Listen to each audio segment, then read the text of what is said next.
Vamos a abrir nuestras Biblias al Salmo 79, lo voy a leer, voy a orar y después entraremos directamente al mensaje. Dice así: Oh Dios, vinieron las naciones a tu heredad, han profanado tu santo templo, redujeron a Jerusalén a escombros, dieron los cuerpos de tus siervos por comida a las aves de los cielos, la carne de tus santos a las bestias de la tierra. Derramaron su sangre como agua en los alrededores de Jerusalén, y no hubo quien los enterrase.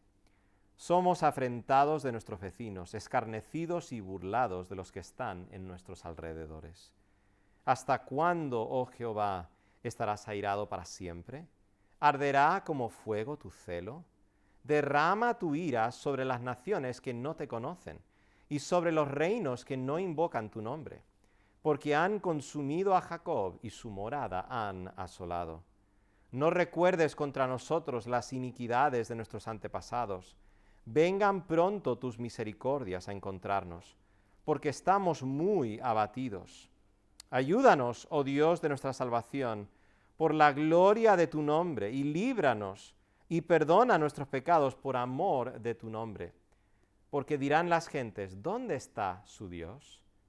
Sea notoria en las gentes delante de nuestros ojos la venganza de la sangre de tus siervos que fue derramada. Llegue delante de ti el gemido de los presos, conforme a la grandeza de tu brazo, preserva a los sentenciados a muerte. Y devuelve a nuestros vecinos en su seno 7 tantos de su infamia con que te han deshonrado, oh Jehová.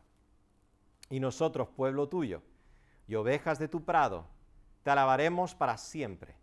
De generación en generación cantaremos tus alabanzas. Vamos a orar. Señor y Padre Celestial, venimos ante ti una vez más para abrir tu palabra, y yo te pido que uses este mensaje para ayudar a aquellos que están en este momento quizá no sabiendo qué hacer por situaciones que han ocurrido en sus vidas, violencia que ha sido cometida en contra de ellos, y al mismo tiempo tenemos a personas que están lidiando con su propio pecado.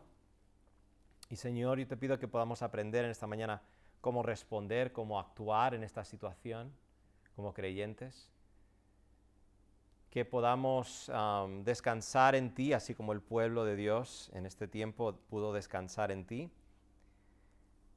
Instrúyenos, te pido también por aquellos que no te conozcan, pedimos que, Señor, bendigas esta retransmisión, además de lo que estamos haciendo aquí de forma presencial, también bendice la retransmisión y también el ministerio de YouTube, por aquellos que vean este mensaje después por YouTube.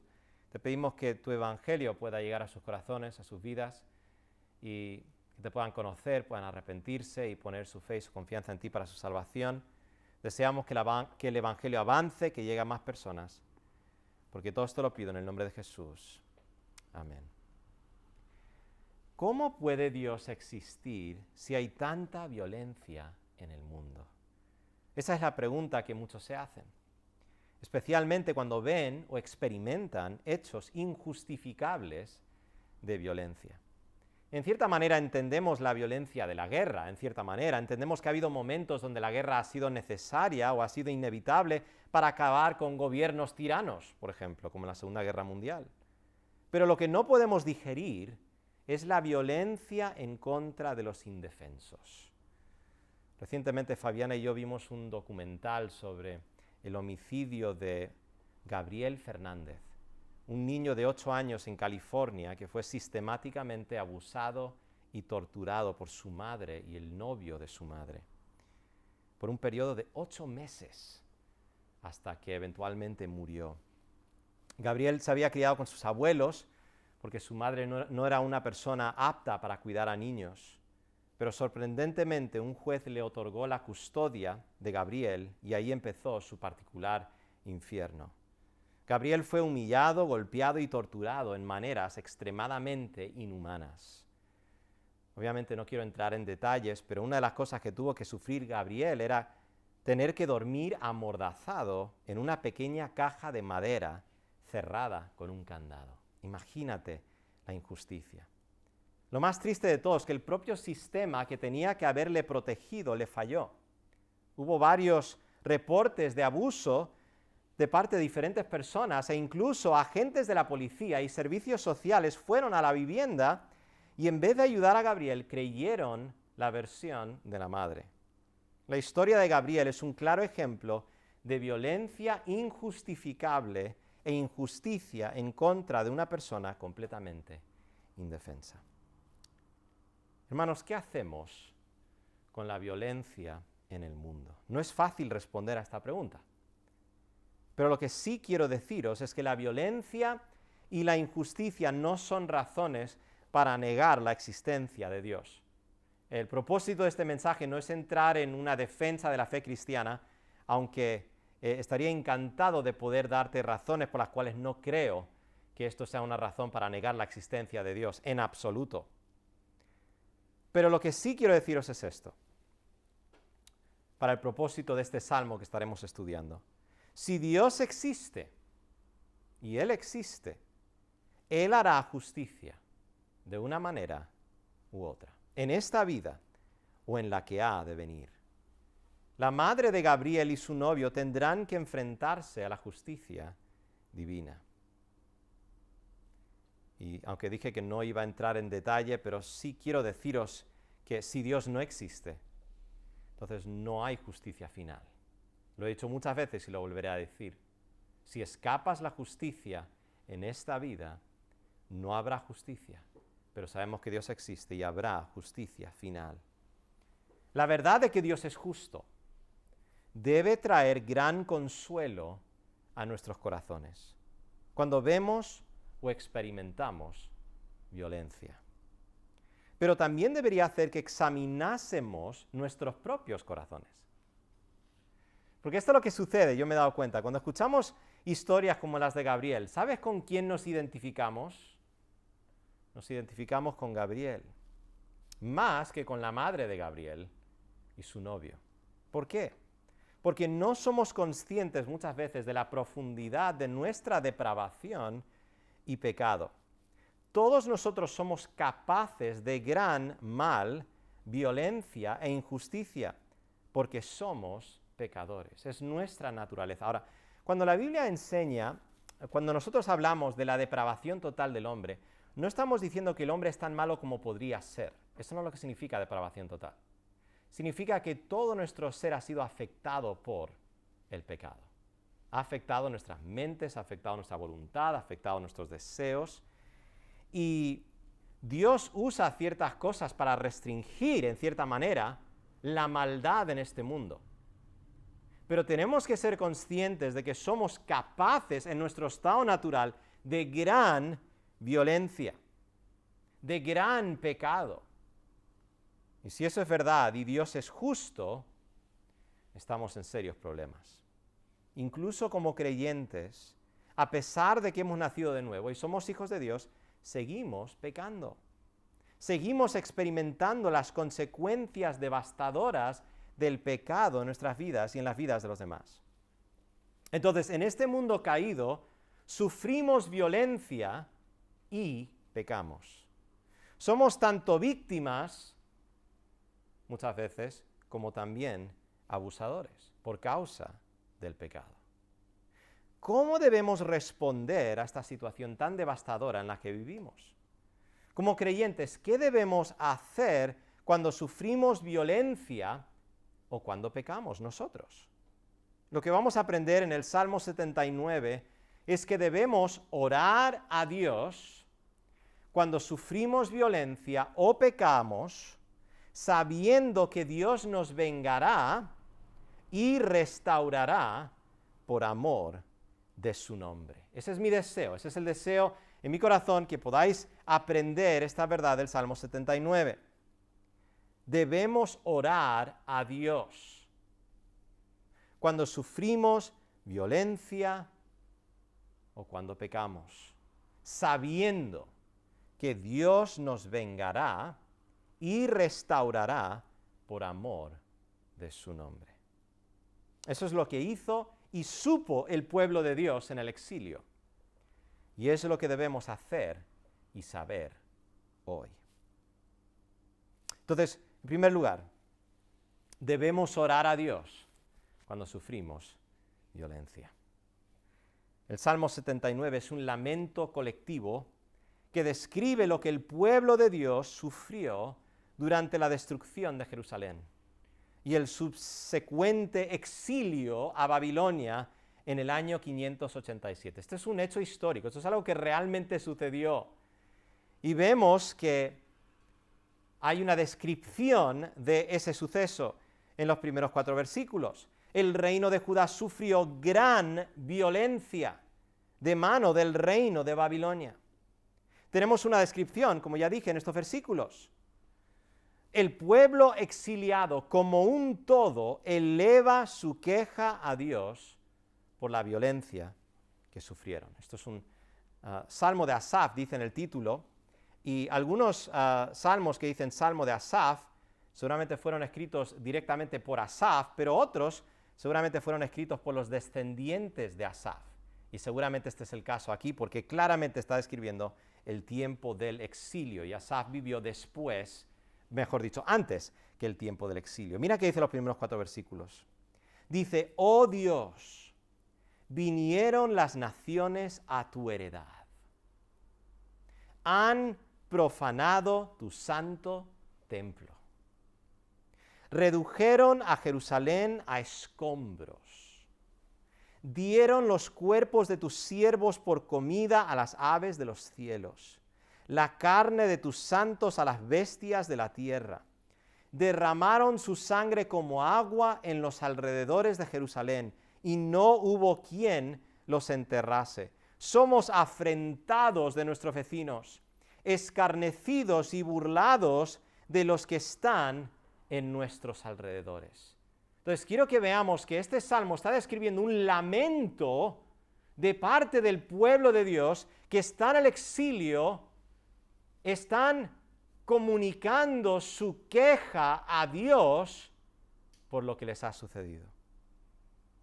Y hay varias cosas que les han sucedido aquí. En primer lugar, el templo que representaba la presencia de Dios en medio de ellos, ha sido completamente desecrada, ha sido completamente destruida. Puedes aprender de esto en otros pasajes más narrativos del Antiguo Testamento para ver qué es exactamente lo que sucedió, pero derribaron por completo el templo, derribaron los muros de Jerusalén, se llevaron los utensilios, se llevaron las cosas que estaban en el templo. Este templo que había sido separado, consagrado para la adoración a Dios, para los sacrificios, al ser destruido, esto tuvo un efecto muy devastador sobre el pueblo de Dios. Pero no solo vemos que hubo daño al templo y a la ciudad en sí de Jerusalén, sino también hubo gran violencia que fue causada a estos humanos, a estas personas. Dice, dieron los cuerpos de tus siervos por comida a las aves de los cielos, la carne de tus santos a las bestias de la tierra. Derramaron su sangre como agua en los alrededores de Jerusalén. Si piensas que la Biblia es como una película de Disney, déjame decirte una cosa, lo que vemos aquí es una descripción de cómo es muchas veces el mundo en el que vivimos. El pueblo de Judá experimentó gran violencia. Tenemos una visión aquí de cuerpos muertos regados alrededor, siendo comidos por las aves y por los animales. Un lugar que normalmente había sido consagrado para derramar la sangre de los sacrificios en el templo, ahora vemos que no se está derramando la sangre de los sacrificios, sino del mismo pueblo. Y no solo eso, no se les da un entierro digno, sino que se les deja tirados ahí en la tierra. Y para añadir más al dolor y sufrimiento y la violencia que está experimentando el pueblo, dice, somos afrentados de nuestros vecinos, escarnecidos y burlados de los que están en nuestros alrededores. Las naciones que estaban alrededor de Israel, que eran enemigos, que no temían a Dios, no conocían a Dios, al ver esta destrucción, empezaron a injuriar e insultar al pueblo. Imagínate al pueblo humillado. Los que les dejaron vivir fueron exiliados, fueron llevados al exilio a Babilonia. Y mientras están caminando, seguramente los que les veían estaban diciendo, ¿dónde está tu Dios? Ese Dios del que tantos jactabais, ¿quién es Él? Y les injuriaban y les insultaban. Pero lo más trágico de la situación que estaba experimentando el pueblo de Dios es que todo lo que estaba experimentando era el juicio de Dios. Dios había enviado a Babilonia para castigar a Judá por su rebeldía en contra de él. Pero aún así el pueblo en el exilio ora a Dios. La razón es porque sabían que Dios era Dios, y que era su Dios, mejor dicho, y ellos eran su pueblo. Esto es lo que a mí me impacta los primeros 4 versículos. No sé si os fijasteis en esto o no, pero mira el lenguaje que usan en su oración a Dios. Dice, oh Dios, vinieron las naciones a tu heredad. Israel, el pueblo de Dios, era la heredad de Dios. Esa es la descripción que vemos muchas veces en el Antiguo Testamento. Han profanado tu santo templo. Versículo 2. Dieron los cuerpos de tus siervos por comida a las aves de los cielos. Ellos, al orar a Dios, reconocieron que a pesar de todo lo que les había sucedido, seguían siendo el pueblo de Dios y Dios seguía siendo el Dios de ellos. El mismo Dios que había enviado a Babilonia tendría compasión de ellos en su situación. Es posible que estés aquí o viendo la retransmisión de este mensaje y hayas experimentado violencia por causa de tu pecado. Esa fue la situación del pueblo de Israel. Puede que hayas sufrido daños como consecuencia de tus propias acciones, pero también es posible que hayas sufrido violencia sin merecerlo. Eres la víctima de una gran violencia contra ti. Yo me imagino que la mayoría de los que sufren violencia están en esta categoría. Y esto es algo que solo el Señor sabe. Cosas que quizá nunca le has dicho a nadie, cosas que quizá te han sucedido, que han traído vergüenza, dudas a tu mente y a tu corazón, que te han afectado hasta el día de hoy. Hay violencia causada por personas que no conocemos. Hay violencia causada por personas que conocemos. Y aun si nadie sabe ese dolor que has experimentado, déjame decirte algo, Dios lo sabe. Y lo que debes hacer es, al igual que el pueblo de Israel, elevar tu oración a Dios y expresar tus sentimientos a Dios, tu lamento a Dios. Ahora, esto no es instintivo. Nuestra primera reacción, yo creo muchas veces, no es ir a Dios, sino es meternos en nosotros mismos o enfocarnos en aquella persona que nos ha causado la violencia. Pero este salmo nos enseña un patrón y es el de ir a Dios. ¿Por qué? Necesitamos saber algunas cosas acerca de Dios cuando experimentamos violencia y cuando estamos en medio de dolor y vergüenza por causa de esa violencia. Lo primero que necesitamos saber es que lo que hemos experimentado o lo que has experimentado no le ha pillado de sorpresa a Dios. Nada de lo que sucede le pilla de sorpresa a Dios porque Dios está en control de todas las cosas. Dios es soberano sobre todas las cosas. Nada que sucede le pilla a Dios por accidente. En el caso del pueblo de Israel, ellos sabían que de forma muy clara y directa Dios había enviado a Babilonia para castigarles por su pecado y su rebeldía. Pero tenemos que saber también nosotros que Dios tiene un plan y Dios está en control de todo lo que ha sucedido. Si eso no fuese así, Si Dios no estuviese en control, o si Dios no tuviese un plan, eso significaría que las cosas suceden simplemente al azar. Eso significaría que simplemente algunos tienen suerte y otros no tienen suerte. O que no hay propósito alguno para lo que nos sucede. En cambio, si Dios está en control, podemos saber que todo sufrimiento, por horrible que sea, tiene un propósito, aun si no lo podemos entender en este momento. La segunda verdad que necesitamos recordar y saber es que Dios no es responsable por la violencia pecaminosa que hemos experimentado. Aunque todo lo que sucede entra en el plan de Dios, las personas que causan violencia a nosotros lo hacen siguiendo sus propios deseos pecaminosos. Lo hacen voluntariamente. Y ellos, no Dios, son responsables por lo que han hecho. ¿Dónde vemos esto? Esto lo vemos en situaciones en el Antiguo Testamento cuando el pueblo de Dios pecaba y venía una nación y les atacaba y ellos eran derrotados. Y esta nación había venido porque ellos habían desobedecido a Dios. Pero luego, ¿qué hacía Dios? Iba y castigaba a la nación que les había atacado. ¿Por qué? Porque ellos eran responsables, aunque ese ataque entraba en el plan de Dios, eran responsables por la violencia que habían infligido. Y entonces, si eso es verdad, Él juzgará a los responsables. Tenemos que saber esas tres verdades, tener esas tres verdades en nuestras mentes y nuestros corazones en todo momento. Nada le pilla sorpresa de Dios.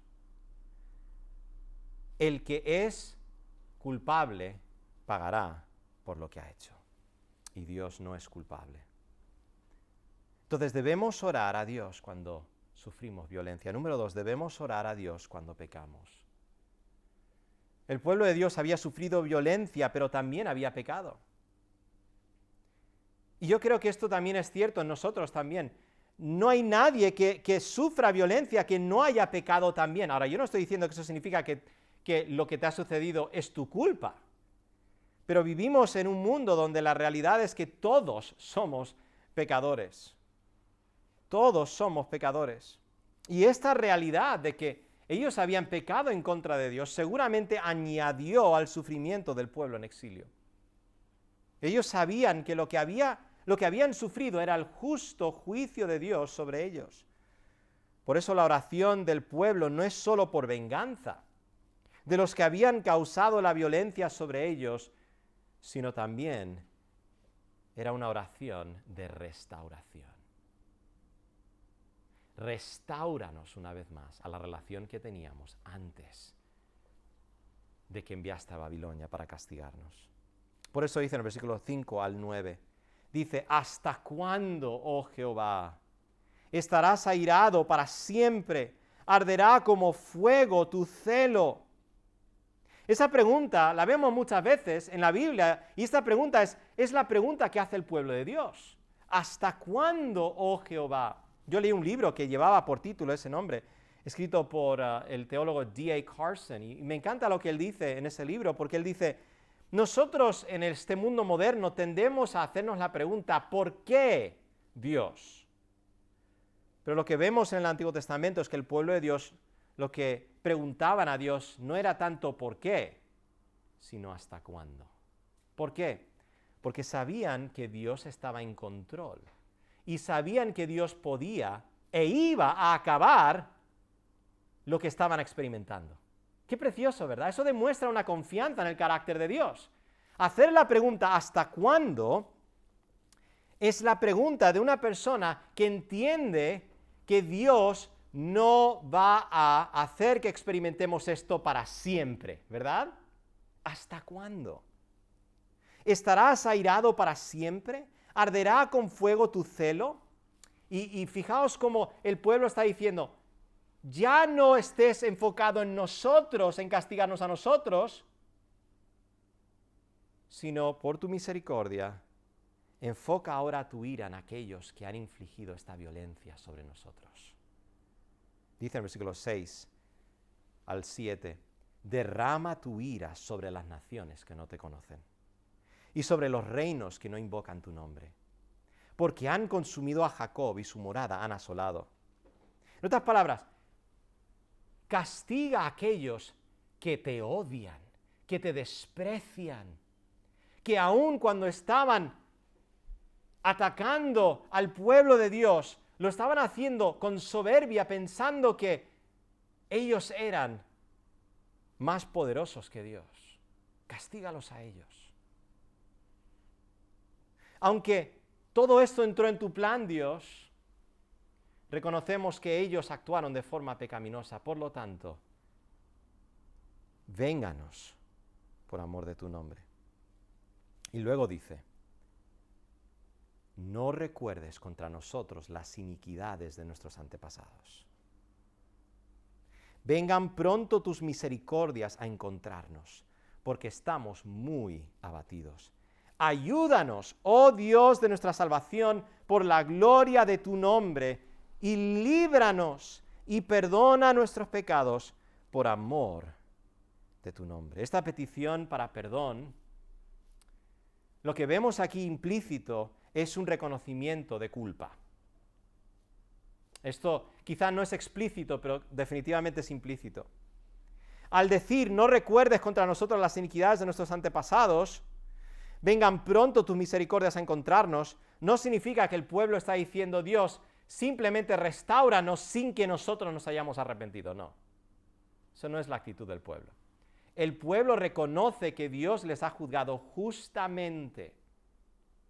Y aunque ellos están pidiendo venganza por lo que les ha sucedido, a Dios, quien es el único al que puede vengarnos, nosotros no podemos tomar venganza en nuestras propias manos, al mismo tiempo están pidiendo que Dios les perdone. Y sabemos que eso significa que reconocieron su culpa delante de Dios. Y reconocieron que Dios tenía el poder y el deseo en su naturaleza de restaurarles. Entonces, como dije al inicio del mensaje, tenemos estas dos realidades que están sucediendo en este mundo caído. Sufrimos violencia y pecamos. ¿Cuál es la solución? Debemos acudir a Dios. Debemos orar a Dios. ¿Pero por qué? Y este es el punto número 3 y el último punto. Sabiendo algo. ¿Os acordáis esa declaración que hicimos al inicio del mensaje? Debemos orar a Dios cuando sufrimos violencia o pecamos sabiendo. En otras palabras, esta oración es una oración que hacemos sabiendo ciertas cosas acerca de Dios. ¿Qué es lo que tenemos que saber? Dios nos vengará y restaurará por amor de su nombre. Debemos orar a Dios cuando sufrimos violencia o cuando pecamos porque sabemos algo. Como creyentes tenemos la convicción, esto tiene que ser una convicción, hermanos, de que Dios nos vengará y restaurará por amor de su nombre. Casi puse por título de este mensaje la oración del pueblo que conoce a su Dios. Pero en vez de eso puse por título, líbranos por amor de tu nombre. ¿Por qué? Porque eso es lo que vemos en el Salmo 79. Vemos un pueblo con un conocimiento íntimo del carácter de Dios. Y esto se ve en la forma en la que oraron a Dios en medio de su angustia por la violencia que habían sufrido y su pecado. Fijaos en el versículo 9. Yo creo que este es un buen resumen de la oración del pueblo. Dice, ayúdanos, oh Dios, de nuestra salvación, por la gloria de tu nombre. Y líbranos y perdona nuestros pecados por amor de tu nombre. Ahora, ellos claman a Dios y le piden, ayúdanos. Y luego dicen, líbranos. Le llaman a Dios, Dios de nuestra salvación. Ahora tenemos que entender que en los Salmos, cuando se le llama a Dios, Dios de nuestra salvación, no se está refiriendo solamente a cómo nosotros tendemos a pensar en la salvación. Nosotros tendemos a pensar en la salvación más que nada como ser perdonados de nuestros pecados o ser salvos de la ira de Dios, de la condenación de Dios, ¿verdad? Recibir vida eterna. Nosotros normalmente pensamos en salvación en esos términos. Para el pueblo de Dios era parte, sí, su salvación espiritual, su necesidad de ser reconciliados con Dios, al igual que nosotros, pero era más que eso. Cuando ellos clamaban a Dios como el Dios de su salvación, estaban diciendo literalmente el Dios que nos va a librar de nuestros enemigos, el Dios que va a hacer que volvamos a nuestra tierra, el Dios que va a cumplir todas sus promesas que nos ha hecho. Este es el Dios que les sacó de Egipto, ¿verdad? Este es el Dios que les guió por el desierto. Este es el Dios que una y otra vez les libró de sus enemigos. Dios de nuestra salvación. Ellos tenían confianza que Dios les vengaría y restauraría. Versículos 6 al 8. Derrama tu ira sobre las naciones que no te conocen y sobre los reinos que no invocan tu nombre, porque han consumido a Jacob y su morada han asolado. Cuando dice porque han consumido a Jacob, ¿por qué mencionar a Jacob? Porque Dios hizo esa promesa a Abraham, a Isaac y a Jacob. Jacob, Dios cambió su nombre a Israel. Israel, el padre de estas 12 tribus, al invocar el nombre de Jacob, están diciendo, sé fiel a tu pacto. Sé fiel a tu pacto. Porque han consumido a Jacob y su morada han asolado. No recuerdes contra nosotros las iniquidades de nuestros antepasados. Vengan pronto tus misericordias a encontrarnos, porque estamos muy abatidos. Pero ¿cómo sabían que Dios contestaría su oración? Porque ese es el punto número 3. Saben algo. Pero ¿cómo sabían que Dios contestaría su oración? ¿A qué apelaron en su oración para que Dios actuara? Ellos apelaron, fijaos aquí, al nombre de Dios. Versículo 9, vemos estas palabras. Ayúdanos, oh Dios de nuestra salvación, por la gloria de tu nombre. Y perdona nuestros pecados por amor de tu nombre. El nombre de Dios, hermanos, es una descripción del carácter de Dios. La oración, líbranos por amor de tu nombre, es igual a decir, líbranos por quién eres. Éxodo 34, del 6 al 7, es seguramente la descripción más completa que tenemos en el Antiguo Testamento del nombre de Dios. Dice así, Éxodo 34, del 6 al 7, y pasando Jehová por delante de él, eso es, delante de Moisés, Dios proclamó su nombre delante de Moisés. ¿Y qué dijo? Jehová, Jehová. Ese es el nombre que Dios usó para revelarse a Moisés, ¿verdad? Yo soy quien soy. Pero no solo dijo Jehová, Jehová, sino que empezó a describir su carácter. Y dice esto: Jehová, Jehová, fuerte, misericordioso y piadoso, tardo para la ira y grande en misericordia y verdad, que guarda misericordia a millares, que perdona la iniquidad, la rebelión y el pecado, y que de ningún modo tendrá por inocente al malvado, que visita la iniquidad de los padres sobre los hijos y sobre los hijos de los hijos hasta la 3ª y 4ª generación. Armados de este conocimiento acerca de Dios, oraron con confianza. Sabían que Dios les vengaría porque Él no tendrá por inocente al malvado. Él juzgará al malvado. Y sabían que Dios les restauraría porque Él perdona la iniquidad, la rebelión y el pecado. Ellos comprendían que Dios hace todas las cosas por amor de su nombre y que no permitirá que su carácter sea cuestionado, menospreciado o vituperado. Este conocimiento forma la base de la oración del pueblo. Y esto es lo que quiero que veáis ahora mismo conmigo, versículo 10 al 12. Fijaos en cómo el pueblo de Dios sabe esto acerca de Dios y por eso oran a Dios de esta manera. Versículo 10 al 12. Dice, porque dirán las gentes. Haz todo esto porque dirán las gentes. ¿dónde está su Dios? Sea notoria en las gentes, delante de nuestros ojos, la venganza de la sangre de tus siervos que fue derramada. Llegue delante de ti el gemido de los presos. Conforme a la grandeza de tu brazo, preserva a los sentenciados a muerte. Y devuelve a nuestros vecinos en su seno 7 tantos de su infamia con que te han deshonrado, oh Jehová. ¿Os dais cuenta de lo que están haciendo aquí? Están diciendo, tu nombre está siendo injuriado, tu nombre está siendo menospreciado por lo que han hecho estas naciones en contra de nosotros. Por lo tanto, el pueblo de Dios no está tanto buscando venganza para ellos solamente, sino desean que Dios se vengue a sí mismo. Que Dios vengue su propio carácter, que ha sido menospreciado por estas naciones. Hermanos, ¿cómo sabemos que Dios vengará la violencia que hemos sufrido? Sea cual sea, y solo Dios sabe. Porque como dice el Salmo 138, versículo 2, Él, eso es Dios, ha engrandecido su nombre y su palabra sobre todas las cosas. Él está comprometido a la fama de su nombre. Él no permitirá que su carácter sea pisoteado o menospreciado. Él actuará y mostrará su justicia por la violencia que hemos sufrido. Puede que no veas a Dios actuar hoy o mañana, pero Él actuará.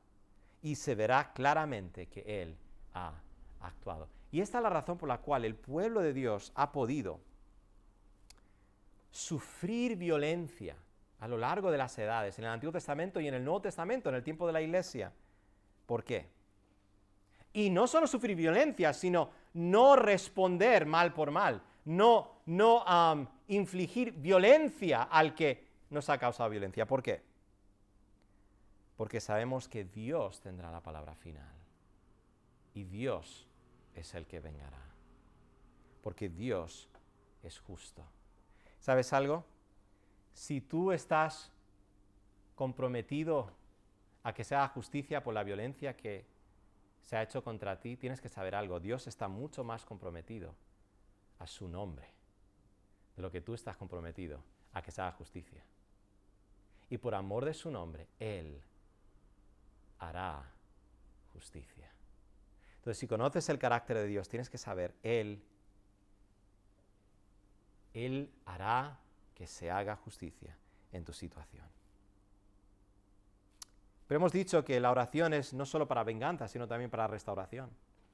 Entonces, ¿cómo sabemos, hermanos, que Dios nos restaurará y perdonará por el pecado que hemos cometido nosotros? Porque su nombre está en juego. De la misma manera. Cuando Dios escogió a su pueblo, lo hizo para mostrar la grandeza de su nombre. Para mostrar su gracia y bondad en medio de ellos. Dios no escogió al pueblo de Israel porque ellos eran los más guapos, los más bonitos, los más buenos. Dios llamó a Abraham, un hombre pagano, de una nación pagana, para que sea suyo y para hacer una nación de él que fuese suya. Dios no te ha salvado a ti porque Dios miró hacia el futuro y vio que eras una buena persona y que merecías ser salvo. En absoluto. Dios hace lo que hace por la fama de su nombre, para mostrar su gracia y bondad. Dios es glorificado en la salvación de su pueblo. Lo que Él ha determinado hacer para su gloria, lo hará, porque su gloria y su fama están en juego. Esto lo vemos en Efesios 1. Yo os animaría a leer Efesios 1, no vamos a leerlo ahora mismo, pero quiero en vuestras casas que os fijéis en este pasaje tan precioso, no va a estar en la pantalla, en este pasaje tan precioso, vemos 3 veces una frase que dice así, para alabanza de su gloria, o para alabanza de la gloria de su gracia. ¿Y qué describe este capítulo? Está hablando de el propósito de Dios en elegirnos y salvarnos en Cristo. ¿Por qué hizo todo eso? Para alabanza de su gloria, para la gloria de su gracia. Podemos confiar de que Dios nos restaura y perdona. Cuando venimos a Él en arrepentimiento y fe, hermanos, porque Dios está comprometido a la fama de su nombre. Lo que Él ha empezado en ti lo va a terminar. Si eres suyo, Él te sostendrá, como cantamos. Pero debes venir a Él en arrepentimiento y fe. Y Él hará esta obra en ti. Amigo, si estás viendo este mensaje, estás viendo esta retransmisión y no eres creyente, necesitas saber algo. Si Dios está completamente comprometido a su nombre, a su gloria, a su fama, ¿cómo crees que responderá a tu pecado? Dios dice que Él no tendrá por inocente al malvado. Piensa conmigo un momento acerca de un juez. Un juez justo, ¿qué hace con el malvado? Le condena. ¿Y qué hace con el justo? Le justifica, ¿verdad? Eso es lo que hace un juez justo. Eso es lo que hace un juez justo. Entonces, Él es el juez justo. Y condenará al malvado y justificará al justo. Eso es lo que hace un juez justo. Pero ese es el problema, al mismo tiempo. Si Él condena al malvado, todos seremos condenados. Y si Él justifica al justo, nadie será justificado. Entonces, ¿cuál es la solución? Necesitamos que nuestra culpa sea quitada. Y necesitamos una justicia que no es la nuestra. Quiero que veáis conmigo 2 Corintios 5:21. Dice así: al que no conoció pecado, por nosotros lo hizo pecado, para que nosotros fuésemos hechos justicia de Dios en Él. Lo que vemos en este versículo es que Dios consideró en la cruz que su Hijo era lo que no era en realidad. ¿Qué era? Cristo, justo, perfecto. Pero en la cruz Dios le consideró a su Hijo como si no solo fuese pecador Él mismo, sino como si Él fuese todo nuestro pecado. El Padre atribuyó a su cuenta nuestro pecado, como si Él hubiese cometido nuestros pecados, cuando en realidad Él no los cometió. ¿Para qué? El Padre pudiese considerarnos a nosotros como lo que no somos. Nosotros no somos justos.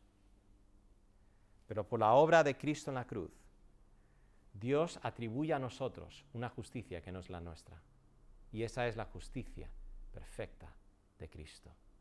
Y lo que vemos en la cruz es un glorioso intercambio. Él lleva nuestra culpa y en cambio se nos acredita la justicia perfecta de Cristo cuando creemos el Evangelio por fe. Esa es la única manera de que Dios puede ser fiel a su carácter y a su nombre y al mismo tiempo perdonarnos y salvarnos. Esa es tu única escapatoria. Esa es tu única salvación. Por eso el llamado para ti es que te arrepientas, reconozcas que has cometido violencia en contra de Dios, porque eso es lo que es el pecado, es violentar el carácter santo de Dios, es quebrantar la ley de Dios. Eres culpable ante Él y Dios no te va a considerar inocente cuando eres culpable si tú estás delante de Dios pensando que por tus propias obras y tu propia justicia podrás entrar en la presencia de Dios. Dios te va a condenar. Pero si estás descansando en la obra perfecta de Cristo, la Biblia dice que serás justificado, serás declarado justo, no por tus méritos, sino por los méritos de Cristo. Así que el llamado para ti es, ven a Cristo en arrepentimiento y fe. Y creyente, necesitas saber que pase lo que pase, haya sucedido lo que haya sucedido en tu vida, por amor de su nombre, Dios se va a encargar de solucionarlo.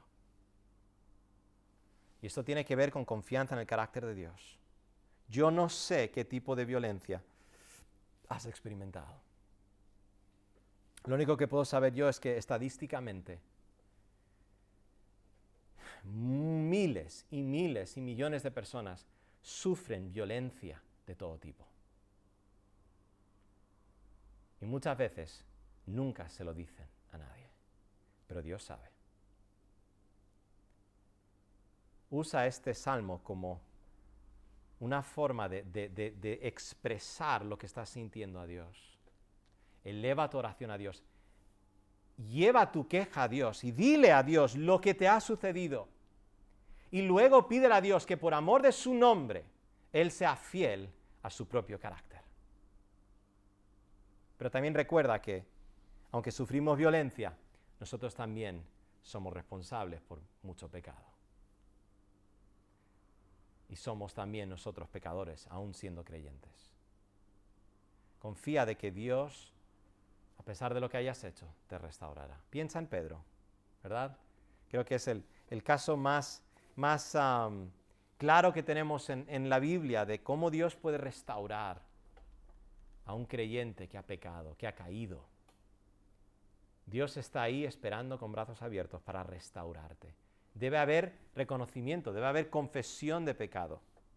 Debe haber restitución también para aquellos que has dañado, pero hay perdón para ti. Hay restauración para ti. Ven a Dios. Apela a su precioso y maravilloso carácter. Descansa en quién es Él. Descansa en el poder de su nombre. Y tendrás paz en tu corazón. Por eso quisiera terminar con el último versículo, el versículo 13. Léeroslo.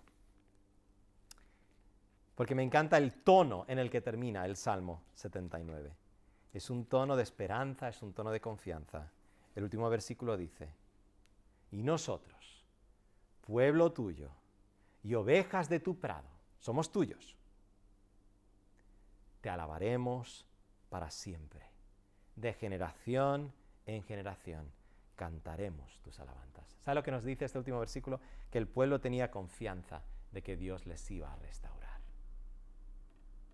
Tenían tanta confianza en el nombre de Dios, en quién era Dios, que sabían que efectivamente Dios iba a contestar sus oraciones. Tenían confianza. E hicieron este voto diciendo, Dios, cuando esto suceda, Señor, cuando esto suceda, cuando tú muestres tu poder, cuando tú destruyas a tus enemigos, y esto sea notorio a nosotros y al resto de las naciones, de que tú realmente eres Dios. Cuando tú nos restaures, y efectivamente sucedió, por lo menos en el sentido de que Dios les hizo volver a la tierra, y mostró su poder, siguió mostrando su poder, aún en el exilio, mostrando que Dios no está limitado solamente al templo, sino que su presencia estaba con ellos aún en el exilio. Cuando todo eso suceda, te alabaremos para siempre. Qué promesa tan gloriosa tenemos. Nosotros sabemos que Dios va a contestar nuestras oraciones. Dios nos vengará y Dios nos restaurará. Y lo hará para que nosotros podamos cantar sus alabanzas para siempre delante de Él. Que el Señor nos bendiga. Vamos a orar. Señor y Padre Celestial, Señor, mientras yo estaba estudiando este pasaje, yo sabía que iba a ser un mensaje muy simple. Yo sabía que el mensaje era muy claro y muy directo, pero al mismo tiempo yo sentí que había personas que necesitaban oír estas verdades que encontramos aquí porque sé que hay mucho dolor. Hay mucho dolor en este mundo. Y a veces parece que Dios no está al tanto de lo que está pasando. Pero tenemos que saber, oh Señor, tenemos que recordar quién eres.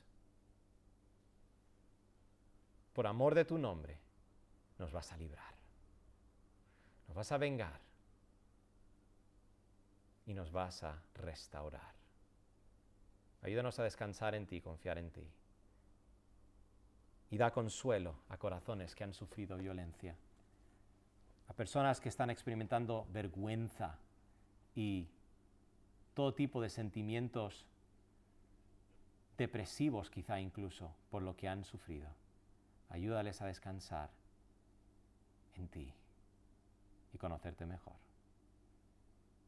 También te pido por aquel que no te conoce, Señor, que pueda reconocer que su única forma de librarse del juicio de Dios es confiando en la obra de Cristo en la cruz. Haz tu obra en nuestros corazones, porque todo te lo pido en el nombre de Jesús. Amén.